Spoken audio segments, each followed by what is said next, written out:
Hi, I'm Emily Laidlaw of Your Tutoring Solutions, and today I want to show you one of my activities that align with the UFLI Foundation's curriculum. And it could be used for others. Of course, I think UFLI is wonderful, so I use it with UFLI. But I have students that are not in UFLI, and I still use this resource. On my page, emilylaidlawtutor.com, on my page that says Teaching Resources, here's the main navigation for my teaching resources. Scroll down into where you get UFLI activities. And I have lots of activities here, but this is the one I want to show you. My word wall games by lesson. And the one I am demonstrating today is the segment and spell. And these are made in WordWall. You do not need a WordWall subscription. I've got the subscription. I've put the material in here, and with the link, anyone can use the link. So you can copy this link, put it into your class newsletter. You can put it onto your class website. You can put it into LMS, whatever you want to do, Google Classroom, anything. You just take the link and you put it in there. And it is a link to segment and spell, and let me demonstrate it to you. I have it for each lesson from lesson 10 on. And for each lesson, I have taken the word list for that lesson, the expanded word list, and I've put them into WordWall, and you're going to segment and spell. So this is for center activity, independent activity, home practice activities, but you have to teach the procedure first. The procedures are really important. So let's say I'm going to come in here and let's say I'm just on lesson 10 here. And you can do this by what your student needs work on, individual students. So you would take this link and I make it larger and we play. So this is segment and spell. And the earlier ones have the fancy backgrounds. The later ones, I think I have the plain background. But it is so scaffolded, and it's great for kids who really need targeted support.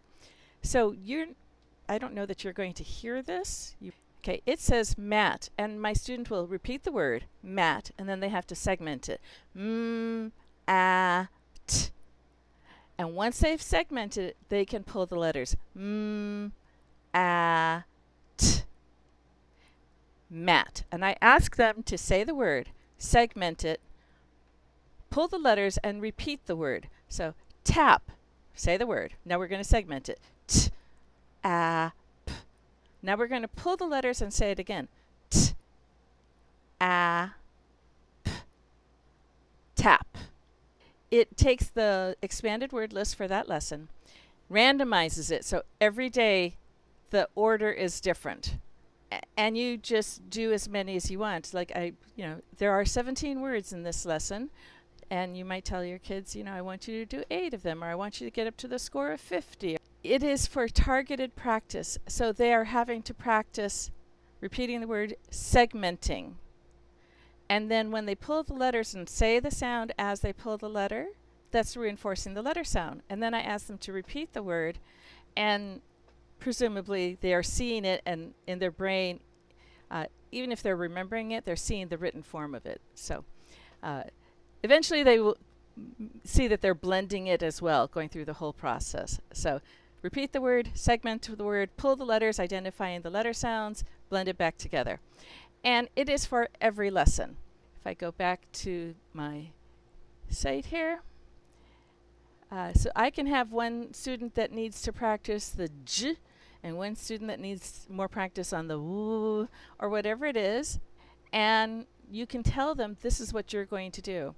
I also have in here where I've combined.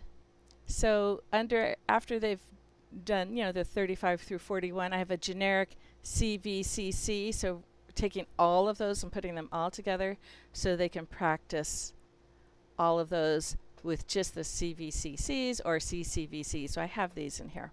So I have other activities here, but today I wanted you to see the segment and spell, especially for kinders, or you get students that are joining you without having had this. It gives them so much practice that's very targeted and very student friendly. Let me go back and show you what an error sounds like. So this was the word sat, and if I don't let them do this independently until they've shown me that they can follow the procedure.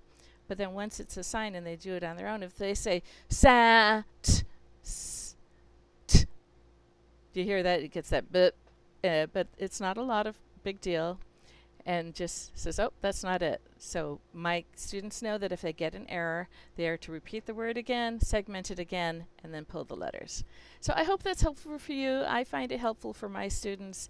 Very targeted, very individualized, and very easy to use. Thanks, hope that helps. Thank you for watching, and I hope that was helpful. If you need any further help, please visit me at emilylaidlawtutor.com or on my YouTube channel, Emily Laidlaw. Thank you.